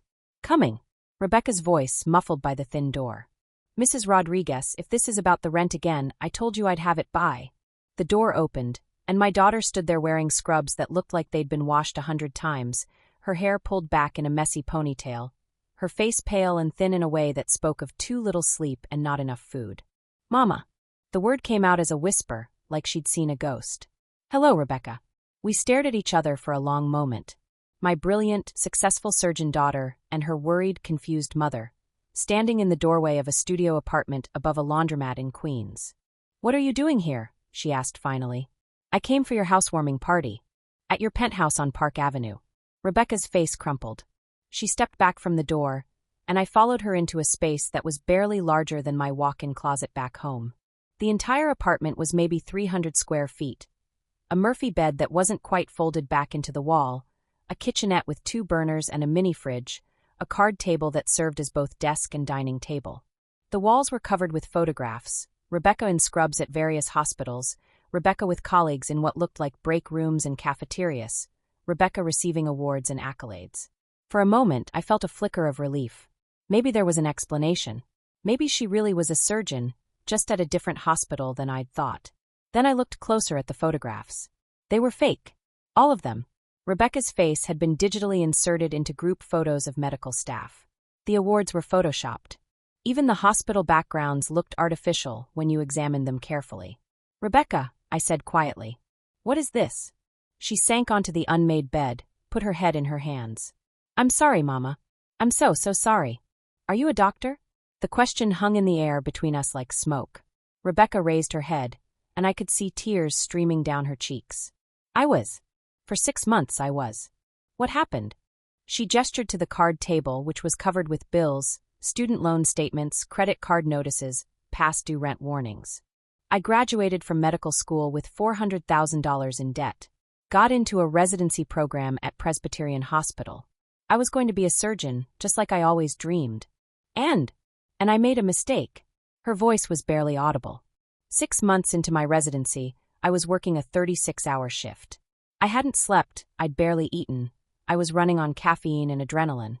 A patient came in with chest pain, and I misread his EKG. My heart sank. What kind of mistake? I missed the signs of a massive heart attack. Sent him home with antacids and told him it was probably indigestion. She wiped her nose with the back of her hand. He died in his driveway 2 hours later. 62 years old with a wife and 3 kids. I sat down on the bed beside her, the mattress sagging under our combined weight. "Oh, baby." The family sued. The hospital fired me. The medical board launched an investigation. My malpractice insurance was revoked. In the span of 2 weeks, I went from being Dr. Rebecca Amante, promising young surgeon, to being Rebecca Amante, unemployed medical school graduate with crushing debt and no prospects. "Why didn't you tell me?" She laughed, but there was no humor in it. "Tell you what? That your perfect daughter, the one who never caused you any trouble, the one you were so proud of, had killed someone through sheer incompetence. You didn't kill anyone. You made a mistake. A mistake that cost a man his life. A mistake that destroyed my career before it even began." She gestured around the tiny apartment. "This is what's left of my life, Mama. This is what I've become." I looked around the studio again, seeing it with new eyes. The medical textbooks stacked on the floor, the scrubs hanging from hooks on the wall, the laptop computer that was probably how she'd created those fake photographs. "What do you do for work now?" 3 part-time jobs. I clean offices at night. I work at a medical clinic in Brooklyn doing basic intake. No patient contact, just paperwork, and I tutor pre-med students on weekends. She pulled out a ledger book, showed me columns of numbers written in her careful handwriting. "I make about $1,800 a month. My rent is $900, my student loan payment is $800, and that doesn't leave much for things like food or utilities." "Rebecca, why didn't you ask for help?" "I would have." "What? Moved in with you in Albany? Lived off your Social Security while I figured out how to rebuild my life." She shook her head. "You raised 4 daughters, Mama. You sacrificed everything for us. You deserve to be proud of at least one of us." "I was proud of you. I am proud of you." "For what? For lying to you for 2 years? For creating an elaborate fantasy life because I couldn't face my own failures." I thought about the pictures she'd sent me, the phone calls where she'd described complex surgeries and difficult patients, the stories about her colleagues in her apartment and her boyfriend Marcus. Is any of it real? The boyfriend, the colleagues, the life you've been describing? Rebecca reached under the bed, pulled out a shoebox filled with photographs and printed emails. "Some of it. I do know some medical professionals, people I went to school with, people I meet at the clinic where I work. I hired actors sometimes for photos. There's an agency that specializes in that kind of thing. Actors? For the party photos, the hospital events. I'd tell them I needed pictures for a medical journal or a professional website. It wasn't expensive, $50 here, $100 there. Less than I was spending on Photoshop software to create fake awards and certificates." I held up one of the photographs, Rebecca with a group of people in surgical scrubs, all of them smiling at the camera. These people were paid to pretend to be your colleagues. Just for the photos. I'd make up stories about them afterward. Dr. Martinez, who taught me how to suture. Dr. Patterson, who took me under his wing during my cardiology rotation. I got so good at the stories that I almost started believing them myself. And Marcus? Rebecca's face flushed red. There is no Marcus. I made him up because I thought you'd worry less if you believed I was in a relationship. I even bought myself flowers a few times, took pictures of them, told you he'd surprised me at work. I sat in that tiny apartment, surrounded by the wreckage of my daughter's dreams, and tried to process the scope of her deception. 2 years of elaborate lies, carefully constructed fantasies, and digital manipulation, all because she couldn't bear to disappoint me. The housewarming party invitation? I was going to cancel at the last minute, make up some emergency at the hospital, promise to reschedule. I've done it before, invited you to events that never existed, then found excuses to call them off. But I showed up anyway. You always show up, Mama, even when I don't deserve it. We sat in silence for a while, listening to the sounds of the laundromat below us. Washing machines cycling, dryers tumbling, the occasional conversation in Spanish or Korean. Real sounds from a real world, unlike the fantasy Rebecca had been living in. Are you happy? I asked finally. The question seemed to surprise her. Happy? Here. With this life. Working 3 jobs, struggling to pay rent, living above a laundromat in Queens. Are you happy? She thought about it for a long moment. No. But I'm not miserable either. It's honest, I guess. For the first time in 2 years, I'm living my actual life instead of pretending to live someone else's. What about going back to medicine? Surely there's some way. The medical board cleared me of criminal wrongdoing, but my reputation is destroyed. No hospital will hire me, no practice will take me on. The most I can hope for is maybe getting certified as a physician's assistant or a nurse practitioner someday. Would that make you happy? I don't know. Maybe. It would be helping people, which is what I always wanted to do. It just wouldn't be the way I dreamed of helping them. I looked around the studio apartment again, taking in the careful way Rebecca had arranged her few possessions, the way she'd made the tiny space as comfortable as possible. There were books everywhere, medical textbooks, yes, but also novels and poetry, things she'd never had time to read during medical school. Tell me about your real life, I said. Not the fantasy version. What do you actually do with your days? And so she did. She told me about her job at the medical clinic, how she was learning to speak Spanish so she could better help the immigrant families who came in for basic care. She told me about the pre-med students she tutored, how she tried to prepare them not just for the MCAT, but for the emotional realities of medical training. She told me about the night cleaning job, how she'd made friends with the security guards and the other cleaning staff, how they looked out for each other in the empty office buildings. She told me about her neighbors in the apartment building, how Mrs. Rodriguez downstairs let her do laundry for free in exchange for helping her grandson with his homework. It wasn't the life she'd planned, but it was a life. A real life, with real relationships and real contributions to the world around her. I'm proud of you, I said when she finished. For what? For failing at everything I ever dreamed of. For surviving. For finding ways to help people even when your original plan fell apart. For building relationships with your neighbors and coworkers and students. For getting up every morning and doing the work that's in front of you, even when it's not the work you thought you'd be doing. Rebecca stared at me like I'd spoken in a foreign language. You're proud of me for being a failure? You're not a failure. You're a young woman who made a mistake, faced the consequences, and found a way to keep going. That's not failure, that's resilience. But I lied to you. For 2 years I lied about everything. Because you thought I needed you to be perfect. Because you thought my love was conditional on your success. I took her hands in mine, felt how rough they'd become from cleaning offices and doing manual work. Rebecca, I need to tell you something I should have said a long time ago. What? I don't need you to be perfect. I never did. I just need you to be honest, with me but more importantly with yourself. She started crying again, the kind of deep, wrenching sobs that come from years of carrying shame and fear alone. I held her while she cried, this brilliant daughter who'd tried so hard to be everything she thought I wanted that she'd forgotten who she actually was. I don't know how to stop being ashamed, she whispered against my shoulder. One day at a time. One honest conversation at a time. One real choice at a time. We talked until dawn, sitting on that narrow bed in that tiny apartment above the laundromat. Rebecca showed me the real photographs. Pictures from her tutoring sessions, snapshots with her neighbors, images from the clinic where she worked. A smaller life than the one she'd invented, but an authentic one.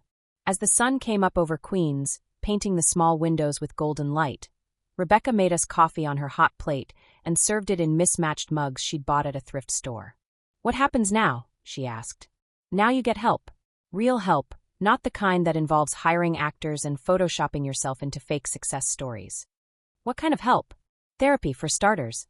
You've been carrying this shame and guilt alone for too long. And maybe financial counseling. There might be options for your student loans that you haven't explored."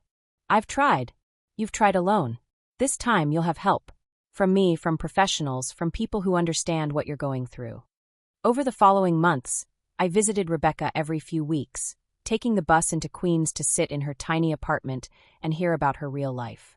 She started seeing a therapist who specialized in healthcare professionals dealing with trauma and guilt. She found a financial advisor who helped her restructure her student loans and create a realistic budget. Slowly, carefully, she began to explore the possibility of returning to healthcare in a different capacity. Not as the surgeon she'd dreamed of being, but as someone who could still make a difference in people's lives. It took 18 months, but Rebecca eventually enrolled in a nurse practitioner program. The training was rigorous, the hours were long, and the pay wouldn't be what she'd imagined as a surgeon. But it was honest work, meaningful work, work that used her medical knowledge to help people without the crushing responsibility and liability that had destroyed her first attempt at a medical career. The day she graduated from the MP program, I sat in the audience wearing the same navy dress I'd bought for her fake housewarming party 2 years earlier. But this time the ceremony was real. The diploma was real. The pride in her eyes was real. After the ceremony, we went back to her apartment, a larger one-bedroom she'd been able to afford once she started working as a nurse practitioner, and she showed me the letter she'd received from the family of the patient who died because of her mistake. "They wrote to me," she said, her voice full of wonder. "After all this time, they found me and wrote to me." I read the letter with trembling hands. It was from the man's widow, and it was full of grief and forgiveness in equal measure. She wrote about her husband's medical history, about the heart problems he'd had for years that he'd hidden from his family. She wrote about her own guilt for not insisting he see a doctor sooner. And she wrote about forgiveness, not just for Rebecca, but for herself, for the circumstances that had led to that terrible night. "I don't write this to absolve you of responsibility," the letter concluded, "but I write it to release both of us from the prison of guilt and blame. My husband would want his death to mean something positive. If your experience can help you become a better healthcare provider, if it can help you save other lives, then perhaps some good can come from our loss." Rebecca was crying as I finished reading. "She doesn't hate me. No one who understood the whole story could hate you. I still think about him. About Mr. Hawkins. I probably always will." "Good. Thinking about him will make you a better nurse practitioner. It will remind you to be careful, to ask questions, to never assume you know everything. Is that enough? Being a nurse practitioner instead of a surgeon? Living in Queens instead of Manhattan? Making $40,000 a year instead of $400,000. I looked around her modest apartment, clean and comfortable, filled with books and plants and photographs of real friends, real colleagues, real moments from her real life. It's enough if it's authentic. It's enough if you're helping people. It's enough if you can look in the mirror every morning and see yourself instead of some fantasy version of who you think you should be. She nodded, wiping tears from her cheeks. "I can do that now. Look in the mirror and see myself. Then that's everything. Sometimes the greatest gift you can give your child isn't success or achievement or the fulfillment of their dreams. Sometimes it's simply permission to be imperfect, to fail, to make mistakes and learn from them. Sometimes the greatest gift is letting them know that your love isn't contingent on their accomplishments, that you'll love them just as much in a studio apartment above a laundromat as you would in a penthouse on Park Avenue." Rebecca learned that lesson the hard way, through years of deception and shame and the gradual, painful process of rebuilding her life on a foundation of truth instead of fantasy. But she learned it, and in the end that was worth more than any surgical career, any prestigious address, any six-figure salary. It was worth everything. If you're still listening to this story up to this point, why don't you subscribe to this channel to continue getting impactful daily stories like this? We would be most grateful if you can do that to help boost this video to reach everyone. Thank you. The Christmas card arrived in November, as it had every year for the past 15 years. A glossy photograph of the perfect family. Patricia in an elegant cream-colored dress, her husband Michael in a tailored suit, and my 2 grandchildren, Lily, now 14, and Thomas, 12, looking like they'd stepped out of a catalog for expensive children's clothing. They were standing in front of a massive stone fireplace in what looked like a room from Architectural Digest. Everything about the image radiated success, stability, and the kind of domestic perfection that most families could only dream of. Happy holidays from the Morrison family, the card read in elegant script. Wishing you peace, joy, and prosperity in the coming year. Prosperity. Patricia had certainly achieved that. The mansion in Westchester, the luxury cars, the private schools for the children, the European vacations she occasionally mentioned in her brief phone calls. Michael's consulting business had indeed taken off, just as she'd predicted when they'd moved from their modest home in Albany 5 years ago. But something felt wrong.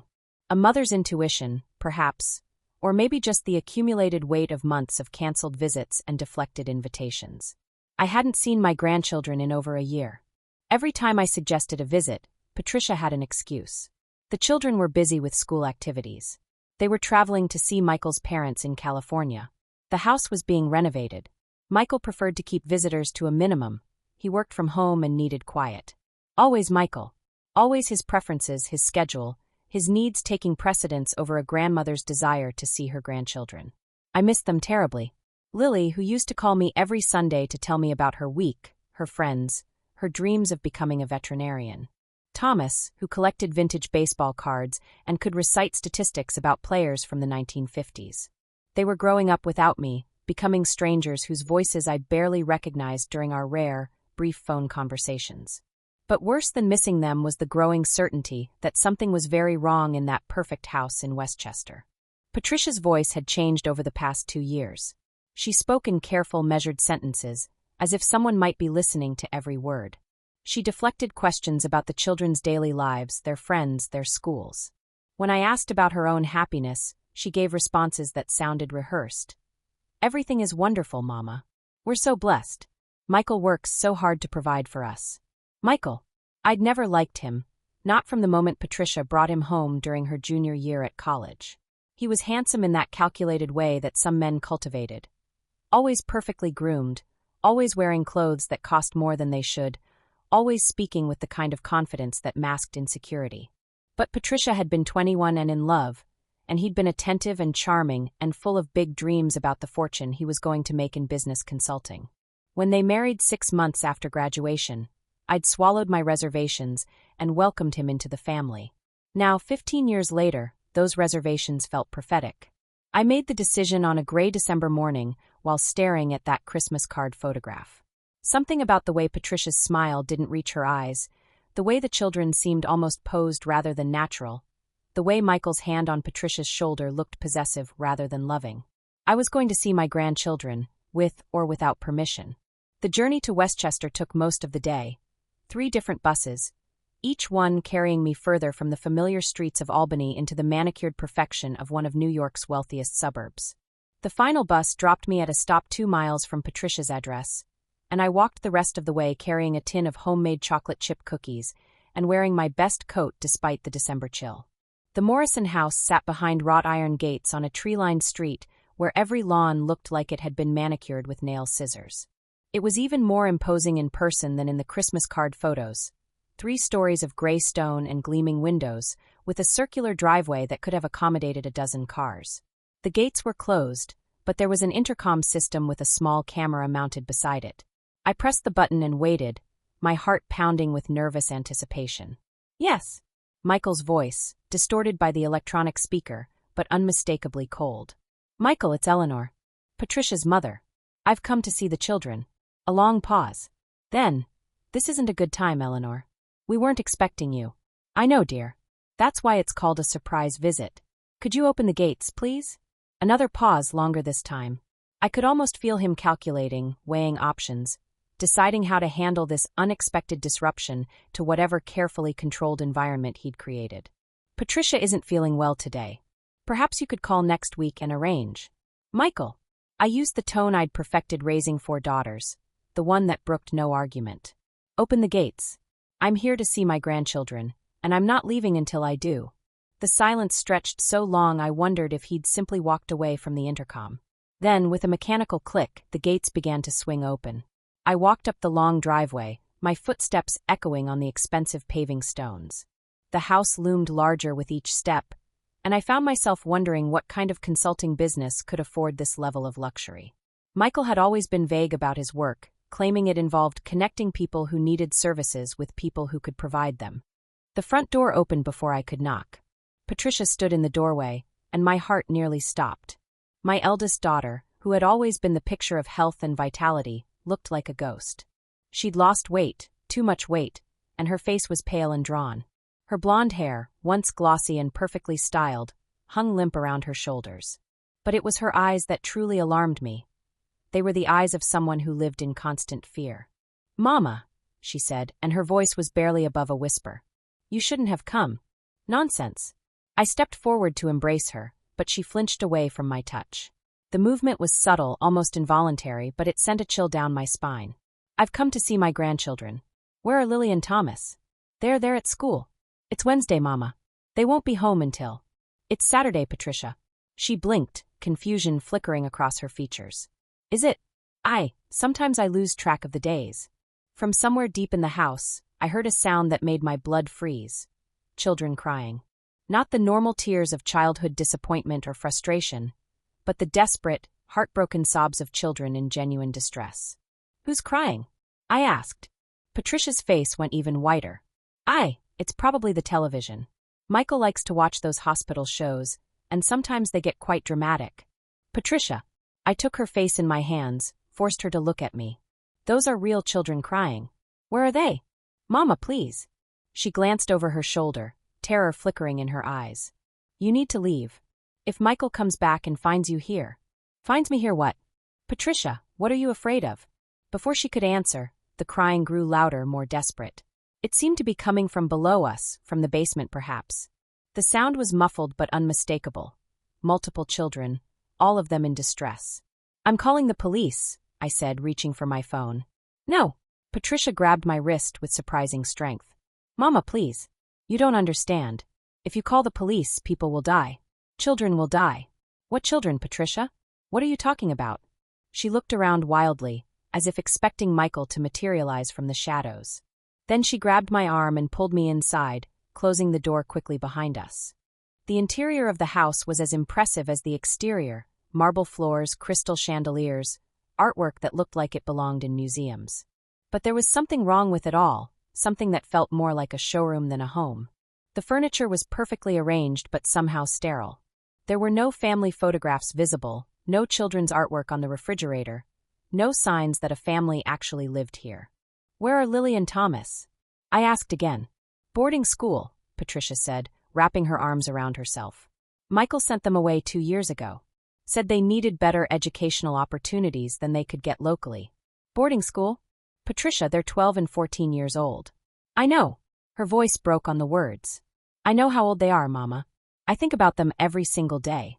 The crying from below had quieted somewhat, but I could still hear it, a low, constant sound of misery that seemed to permeate the entire house. "Patricia, I need you to tell me the truth. What's happening here? What's Michael involved in?"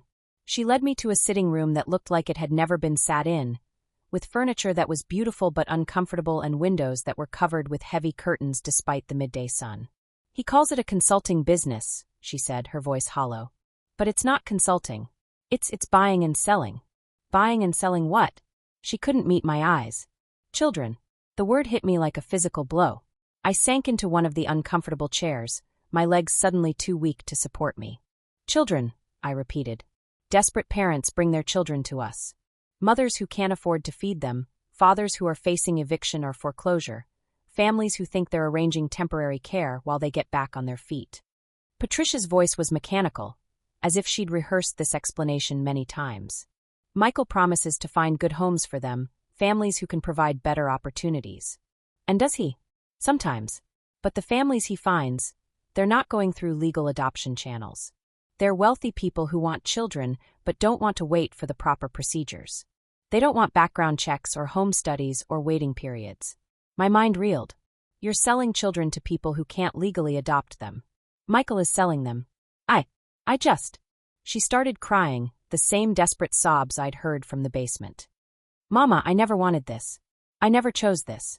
But by the time I understood what was really happening, it was too late. Too late how? I threatened to leave. To take Lillian Thomas and go to the police. Michael showed me photographs, pictures of what happened to other people who'd crossed his associates. And he made it very clear that if I ever tried to leave or expose the operation, my children would be next. Next for what? Next to disappear. Into the system he'd created. To be sold to the highest bidder and placed where I'd never find them again. I felt sick. Actually physically sick, as if someone had poisoned the air in that beautiful, terrible house. How long has this been going on? 5 years. Ever since we moved here. Michael told me his consulting business had finally taken off, that we could afford this house and this lifestyle.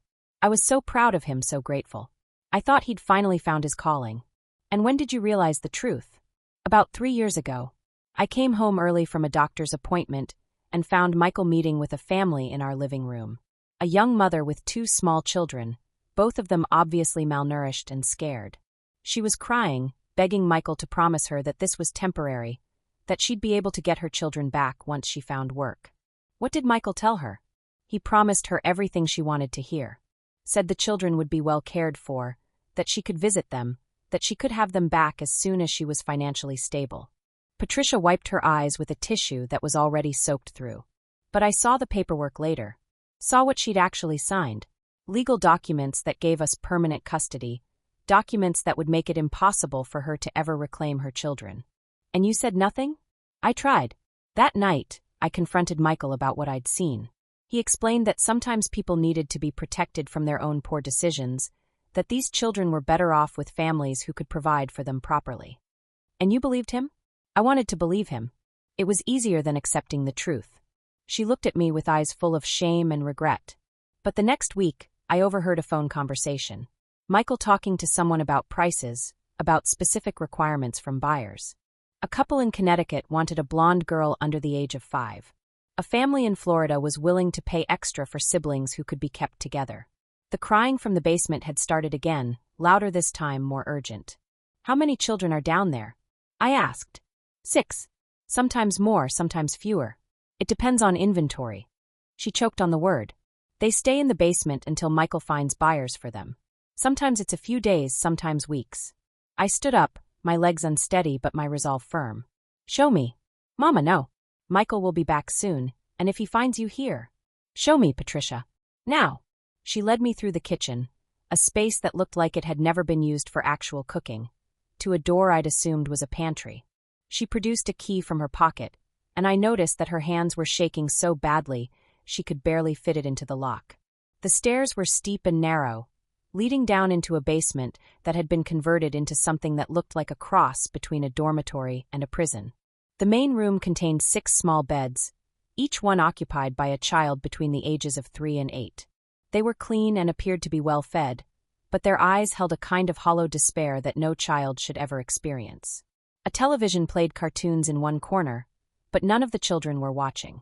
They sat or lay on their beds, staring at nothing, lost in the kind of trauma that would take years to heal, if it ever could be healed. The bathroom is through there, Patricia said, her voice barely audible. And there's a small kitchen area where I prepare their meals. Michael doesn't like me to spend too much time down here, but someone has to take care of them. I walked from bed to bed, looking at each child's face, memorizing their features. 2 Hispanic girls who couldn't have been more than 4 years old, clinging to each other with the desperate intensity of children who'd learned that adults couldn't be trusted. A blonde boy who might have been 6, rocking back and forth while humming tunelessly to himself. Twin African-American girls who looked to be about 7, sitting side by side but staring in opposite directions as if they'd forgotten how to communicate. And in the last bed, a little girl with red hair and freckles who looked exactly like Patricia had at that age. How long have they been here? I asked. The twins came last month. Their grandmother brought them. She was dying of cancer and had no one else to care for them. The little boy has been here since September. His father was arrested for drug possession, and his mother couldn't handle raising him alone. And the others? Various situations. All of them tragic. All of them involving parents who thought they were doing what was best for their children.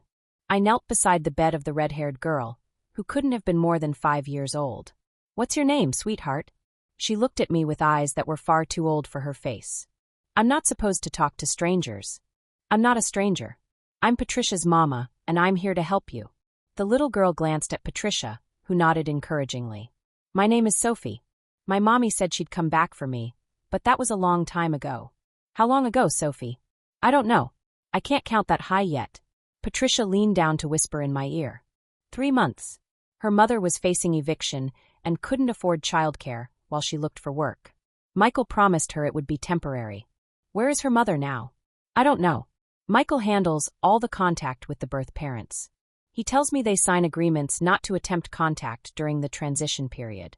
I stood up, my heart breaking for these children who'd been abandoned by the very people who were supposed to protect them. But my heart was also hardening with a fury I'd never experienced before. Patricia, where does Michael keep his records? His office. Upstairs at the end of the hall. But Mama, it's locked and he has security cameras. I don't care about security cameras. I don't care about locks.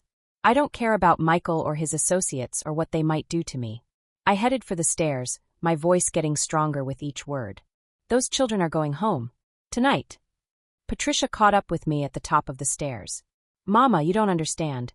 Even if we could get evidence, even if we could prove what Michael is doing, these children don't have homes to go back to. Their parents signed legal documents. Fraudulent legal documents obtained under false pretenses. Any decent lawyer could get those overturned. But in the meantime, where would the children go? Into the foster care system? Some of them would end up in situations that are just as bad as this. I stopped walking and turned to face my eldest daughter. Patricia, listen to me very carefully. What's happening in that basement is child trafficking. It's kidnapping. It's one of the most serious crimes imaginable. Those children are being held prisoner and sold like livestock. Nothing could be worse than what's happening to them right now. Michael says. I don't care what Michael says. My voice echoed through the marble hallway. I care about 6 children who are being traumatized and commodified by a monster you married. And I care about my daughter, who's been so terrorized that she's become complicit in his crimes. Patricia started crying again, but this time there was something different in her tears. Hope maybe. Or relief. I've wanted to stop this for so long, she whispered. But I didn't know how. I was so afraid for Lily and Thomas, so afraid of what Michael would do if I tried to leave. We're going to stop it tonight. Together. Michael's office was at the end of a long hallway lined with expensive artwork that I now realized had probably been purchased with blood money. The door was indeed locked, but I'd raised 4 daughters. I knew how to get into locked rooms. The office looked like something from a high-end law firm, with mahogany furniture and leather-bound books that had probably never been opened.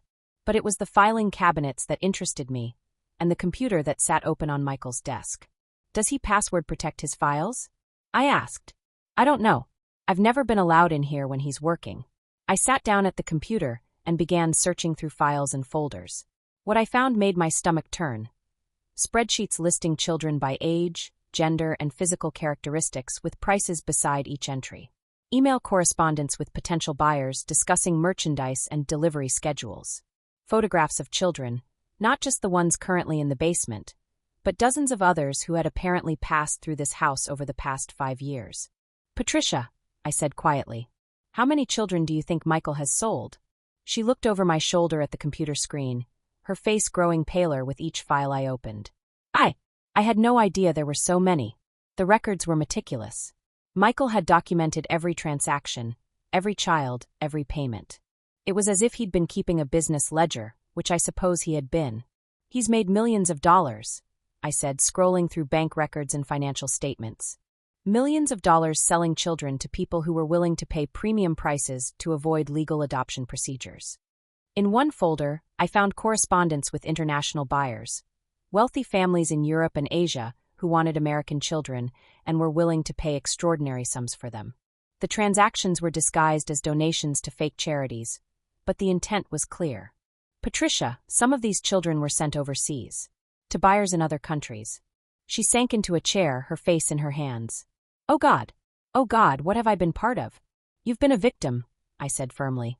Michael manipulated and terrorized you into silence. But that ends tonight. I found Michael's phone in a drawer and scrolled through his contacts. There were dozens of entries with code names: Connecticut couple, Miami family, international client number 7. Each entry represented buyers in his child trafficking network. But it was the folder labeled insurance that chilled me to the bone. It contained photographs and personal information about dozens of people, including Patricia, Lily, and Thomas. There were also photos of other women who looked like they might be the wives or partners of Michael's associates, along with their children. He's been documenting potential victims, I told Patricia. People he could threaten or harm if anyone tried to expose the operation. Including us. Including you. But Patricia, this also means he's created evidence of his own criminal conspiracy. Every photograph, every document, every record in this office is proof of what he's been doing. I heard a car in the driveway, the sound of expensive tires on gravel, an engine that probably cost more than most people's annual salaries. He's home, Patricia whispered, panic flooding her voice. Good, I said, continuing to copy files onto a flash drive I'd found in Michael's desk. I want to meet the man who's been selling children and terrorizing my daughter. Mama, you don't understand. Michael isn't just a criminal, he's dangerous. Really dangerous. The people he works with, the associates he represents, they've killed people who got in their way. Then it's time someone got in their way who isn't afraid of them. I heard the front door open, heard Michael's voice calling out.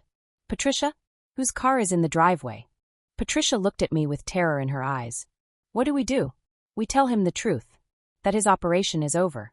Michael appeared in the doorway of his office, and I got my first good look at the man who'd been systematically destroying children's lives for profit. He was still handsome in that calculated way, still perfectly groomed and expensively dressed. But there was something cold and reptilian in his eyes that I'd never noticed before, or perhaps had never allowed myself to see. Eleanor, he said, his voice carefully controlled. This is unexpected. I'm sure it is. I stood up from his desk, the flash drive in my palm. We need to talk, Michael. About what? About the 6 children you're holding prisoner in your basement. About the dozens of children you've sold over the past 5 years. About the criminal enterprise you've been running out of this house while my daughter lived in terror. His expression didn't change, but I saw his hand move slightly toward his jacket pocket. Patricia saw it too, and let out a small whimper of fear. I think there's been a misunderstanding, Michael said smoothly. Patricia, perhaps you could explain to your mother what we actually do here. I already know what you do here, I said. You traffic children. You buy them from desperate parents and sell them to wealthy families who don't want to go through legal adoption channels. You've made millions of dollars destroying lives. Michael smiled, and it was the coldest expression I'd ever seen on a human face. That's quite an accusation, Eleanor. Do you have any proof of these claims? I held up the flash drive. Hours of it. Every transaction, every child, every buyer. Financial records, email correspondence, photographs. Everything. I see. He took a step into the room, and I noticed that Patricia had pressed herself against the wall as if trying to disappear. And what do you plan to do with this alleged evidence? I plan to give it to the FBI. Tonight. That would be very unwise. Would it?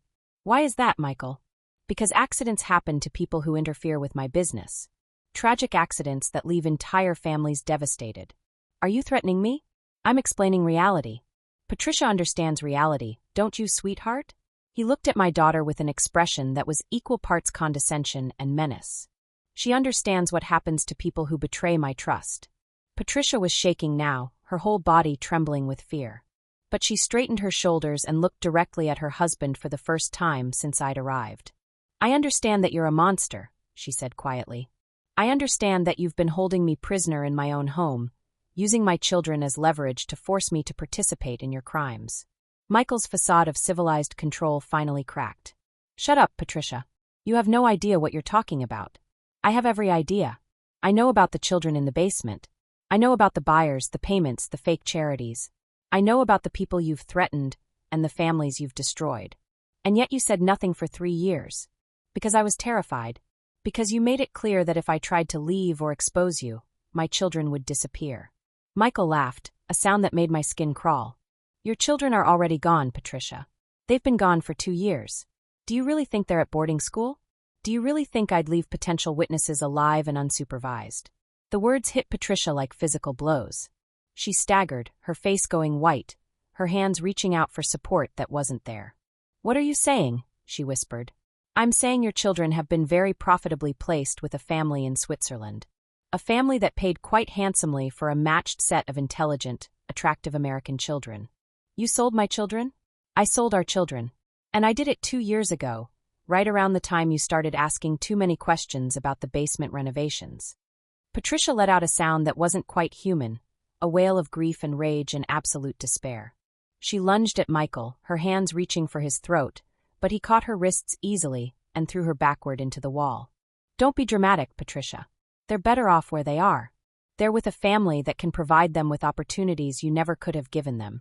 I had heard enough. I stepped between Michael and my daughter, the flash drive clutched tightly in my hand. Michael Morrison, I said, my voice steady despite the rage burning in my chest. You are under citizen's arrest for child trafficking, kidnapping, and extortion. He laughed again. Citizen's arrest? Eleanor, you watch too much television. Perhaps. But I don't think the FBI will be as amused when I turn over all your records. You're not turning anything over to anyone. He reached into his jacket pocket and pulled out a gun, a small, elegant weapon that probably cost more than most people's cars. You're going to give me that flash drive, and then you're going to forget everything you've seen here tonight. Or what? You'll shoot me. If necessary. I looked at this man who had terrorized my daughter, sold my grandchildren, and destroyed the lives of countless innocent children for profit. And I realized that I wasn't afraid of him. I should have been. I was 73 years old, facing an armed criminal who had already demonstrated his willingness to harm children. But all I felt was rage. Shoot me then, I said, taking a step toward him. But I've already uploaded copies of your files to 3 different email accounts. If anything happens to me, if anything happens to Patricia, if those children in your basement aren't released immediately, every law enforcement agency in the country will have access to your entire operation. It was a bluff. I hadn't uploaded anything anywhere. But Michael didn't know that, and the expression on his face told me he was calculating odds, weighing risks, trying to determine if I was telling the truth. You're lying. Am I? Do you want to take that chance? We stared at each other across the elegant office, this criminal who had built his fortune on human suffering and the grandmother who had stumbled into his nightmare. Behind us, Patricia was crying, not the desperate sobs of earlier, but the deep, wrenching grief of a mother who had just learned her children were gone. The standoff lasted for what felt like hours, but was probably only minutes. Then Michael's phone rang. He glanced at the caller ID and his face went pale. I have to take this, he said, but he kept the gun pointed at me. Michael? The voice on the other end was loud enough for me to hear, agitated and angry. We have a problem. The cops are asking questions about the Miami shipment. Someone talked. Michael's eyes flicked between me and the phone. I'll call you back. No, you'll handle this now. We've got 3 families asking for refunds, and the Miami buyers are threatening to expose the whole operation if they don't get their money back. I said I'll call you back. And I said you'll handle this now. We've got 24 hours to clean this up, or we start cleaning up loose ends. All loose ends. The call ended, and Michael stared at his phone with an expression of growing panic. His criminal empire was collapsing, and he knew it. It's over, Michael, I said quietly. Your associates are already talking about cutting their losses. How long do you think it will be before they decide you're a liability? He was quiet for a long moment, the gun still pointed at me, but his attention clearly elsewhere. Then he spoke, and his voice was different, smaller, less confident. The children downstairs, he said. They can't be returned to their families. The legal documents are binding. The legal documents are fraudulent. Any court in the country would overturn them. But the process could take months. Years. Where would the children go in the meantime? Into protective custody. Into the care of social workers who are trained to help traumatized children. Into a system that, whatever its flaws, doesn't treat them like merchandise. Some of those children, their parents are dead. Drug overdoses, accidents, violence. There's no one to return them to. Then they'll be placed with legitimate adoptive families who have been properly screened and approved. Families who want children because they want to love them, not because they want to own them. Michael lowered the gun slightly, and I could see him beginning to understand that his carefully constructed world was crumbling around him. What about Lily and Thomas? Patricia's voice was raw from crying. How do we get them back from Switzerland? The same way we get all of this evidence to the FBI, I said. We make a deal. I spent the next hour on the phone with law enforcement, using Michael's own phone to contact federal agents who specialized in child trafficking cases. The FBI arrived within 2 hours, followed by social workers, paramedics, and what seemed like half the police force of Westchester County. The rescue of the 6 children from the basement was both the most beautiful and heartbreaking thing I'd ever witnessed. Each child was examined by medical professionals, interviewed by specially trained social workers, and slowly, carefully coaxed back toward something that might eventually resemble normal childhood. Sophie, the little red-haired girl who looked so much like Patricia, clung to my hand as the social worker explained that they were going to help her find a new family. A real family who would love her and keep her safe. "Will you visit me?" she asked, her 5-year-old voice full of hope and fear. "If I can, sweetheart. If your new family says it's okay. I hope they like cookies. You make good cookies." I had given her one cookie from the tin I'd brought, and somehow, in the midst of all this horror, that small act of normalcy had created a connection between us. Michael was arrested and charged with multiple federal crimes. His phone records and financial documents led investigators to a network of buyers and sellers that stretched across 3 continents.